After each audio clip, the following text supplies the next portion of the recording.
শেখ হাসিনার মৃত্যুদণ্ডের রায় বাতিল করার জন্য রাষ্ট্রপতিকে হুঁশিয়ারিমূলক চিঠি দিল জাতিসংঘ। That is not peace. That is not justice. That is not in accordance with international law, and that is not acceptable.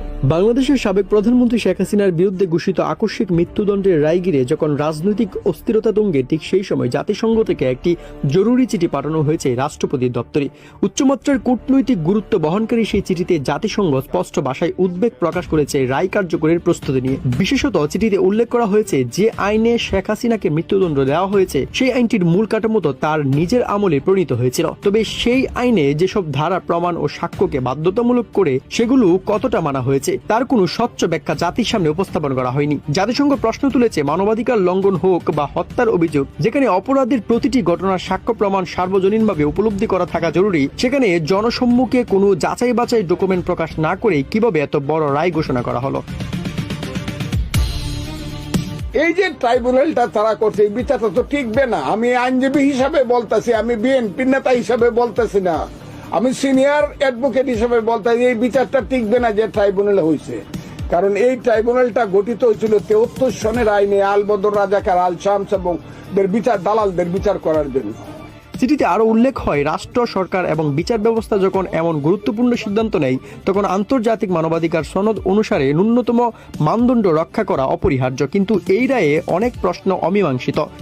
প্রধানমন্ত্রী গুলি মারেন নাই, ফ্যাক্ট, উনি তো নিজের হাত দিয়ে গুলি মারেন নাই। আসাদুজ্জামান কামাল নিজে গুলি মারেন নাই। এইখানে কার কাছে হুকুমটা আসবে? আসাদুজ্জামান কামাল বলেন, হাসিনা বলেন, হুকুমটা আসছে পুলিশের টপের উপরে।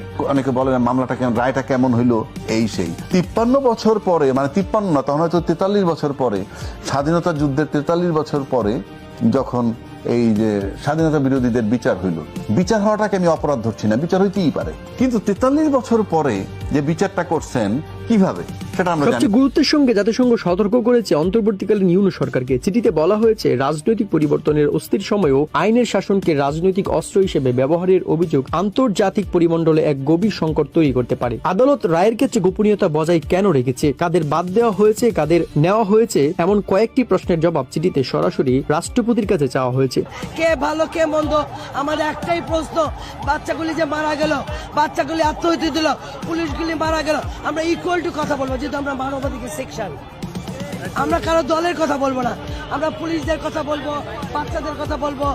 রায়টি পুনর্বিবেচনা করা এখন সময়ের দাবি, শুধু আইনি সত্য প্রতিষ্ঠার জন্য নয়, বরং দেশের স্থিতিশীলতা ও আন্তর্জাতিক অঙ্গনে বাংলাদেশের অবস্থান রক্ষার স্বার্থেও এই রায় স্থগিত রাখা জরুরি। তাই জাতিসংঘ রাষ্ট্রপতিকে অনুরোধ নয়, বরং নির্দেশনামূলকভাবে জানিয়েছে মৃত্যুদণ্ড কার্যকরী